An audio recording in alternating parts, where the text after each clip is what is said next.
how about an unboxing and something else that might just be of interest to some of you guys out there? You want to find out what that is? Well, you know what to do. Stay tuned.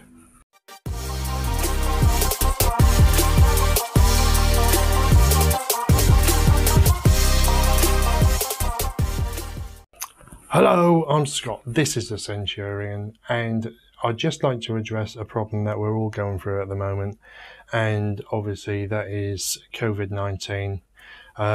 Such an awful thing. All I want to say is I'd just like to say a big thank you to everyone that works on the front line. You know, the nurses, the doctors, the firemen, the ambulance drivers, the paramedics, the police, everyone that is working hard to keep us safe. Thank you ever so much, guys. You know, it's much appreciated. You do a great job. I'd also like to thank other people as well. The people that are probably forgotten, like the truck drivers, the distribution outlets, the airlines, the cashiers at the tills and the shops and what have you. They're going through a terrible time of it at the moment as well, with the uncertainty of jobs as well. But they're having to work to make sure that we get our foods and our essentials and our medical supplies and things like that. You know, it's endless. So they need a big thank you as well. So thank you again as well, you guys. And I'd also like to say, you know, everyone out there, be safe, keep safe. And if you know anyone who's elderly, who needs help or whatever, give them a little bit of help. Leave a little bit of food on their doorstep or something like that, you know. But just let's be there for each other. Let's get on to the review. Now, the review is, as I said in the introduction, it's an unboxing to start off with. And it is, and I know you guys probably don't like unboxings, I don't know, I thought you did, but it's not very exciting, I suppose. But it's the Leek Encre Noir Sport, sorry.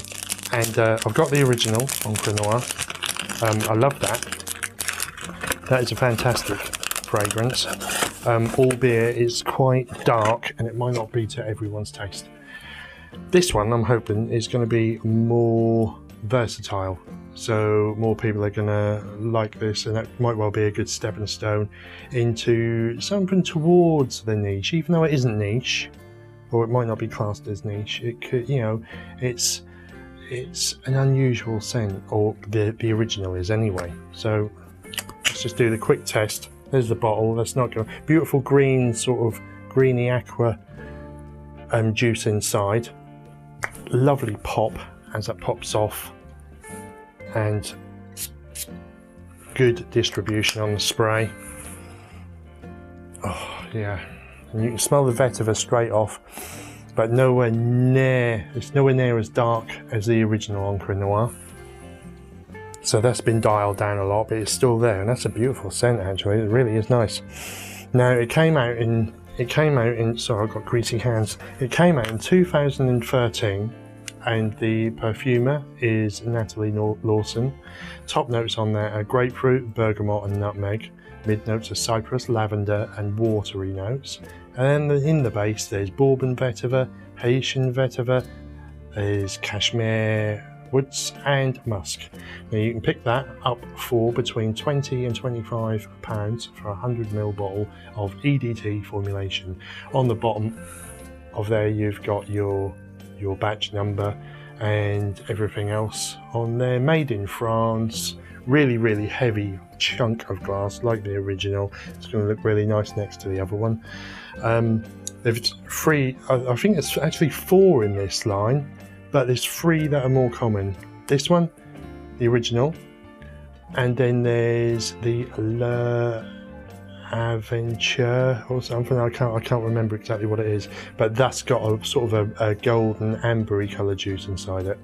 And then there's another one that I've seen a couple of times on YouTube, but I've never ever seen it online. I think that was either discontinued or really hard to get. So that is that. You can smell straight away there's the fruits. So that's what makes it more appealing, I think. More appealing to a wider range of people. It's got Really, really nice fruits, and that vetiver mixed with it is not too overbearing, not too strong. And that's beautiful. It really is. That's a classy scent. That, I would say, at the moment, I would say you could wear that all year round, to be quite honest. That is not just, I mean, it says sport on the front. Don't be fooled by that. It's not like an all out and out aquatic fragrance. That's not your Acqua di Gio or anything like that. But that is beautiful. I'll give a bigger review of that nearer the summer and see what that performs like in hot weather. But that's Lalique Encre Noir Sport. Beautiful bottle. Really pleased I got that. And like I said, between 20 and 25 pounds for 100 ml, you can't go wrong, can you? It's got a wooden cap as well, which is really classy. So I'll just give you the... Looks really nice. So that's that. Now, so on to the next fragrance house, and it is a house called Bois, or Bois, B-O-I-S it's spelled. It's got 43 fragrances in its collection. It came out in 2005, or it was relaunched in 2005. The original owner was Guido Gallardi, and the company was very short-lived, and it stopped making fragrances in 1925. But then Guido Gallardi's grandson, I think it was, reintroduced them and changed the fragrances that were made in 2005, and I got 20 samples from a company called Scent City.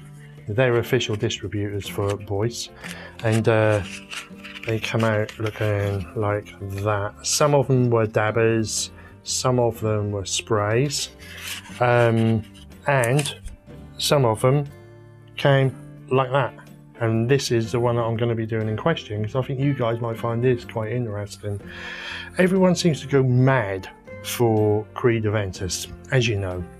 It's Aventus this, Aventus that. That smells like Aventus. This smells like Aventus. Everyone's jumped on the bandwagon. This smells like Aventus, but slightly different. Now, I wore this last night and I was really quite shocked, because I was straight away, I didn't look at any of it. I just put my hand in the envelope when they all came, and I picked one out and sprayed it on my arm, potluck. And I'm only going to do one spray because I want to do again a better review. But I was really surprised at this, and this straight away, it's Aventus. Now, this is birch heavy, it's fruity as well, but it's not got that pineapple note. This has got other fruits in it. It's got your blackcurrant, your lemon, your bergamot, and everything else. But this is absolutely beautiful. It's not an exact copy. It's not a copy anyway. It's their own fragrance, but this would be a really, really good alternative if you don't want to. If you want a quality niche fragrance that smells, it's got the same sort of DNA, smells very similar, but without the pineapple, and it's got a little bit of its own sophistication about it, then maybe you want to give these guys a look. This is Panama. No, sorry, this is Parana by Bois. I think you can pick that up around about £100 a bottle. I think they're 90ml bottles, I think. But I wore this last night and it was just one spray and it was there all the time. I could smell it all the time. In the mids, it started to get just a little bit floral. I will give you some of the notes on there. Bergamot, cardamom, blackcurrant and birch. You can see the Aventus DNA coming out there. Rose, jasmine, white musk, patchouli, oak moss and amber. And it is in the mids. I got it goes a little bit floral, not like powdery floral, but it is floral, and then as it progresses on, it then gets more woody and what have you, and you lose a tiny bit of them fruits. But there's good progression throughout, and I can't tell you the performance of it because I haven't worn it for long enough, but I will when I do a longer review of it. I will give you all of them statistics, should we say. Voice 1920 Piranha, really good alternative to Creed Aventus, and probably about 90 quid cheaper. So they're my offerings for today. Hope you liked the video. If you did, give us a thumbs up, like, comment and subscribe, and hit that notification button, and please stay safe out there, yeah, and I'll see you very soon. Thank you.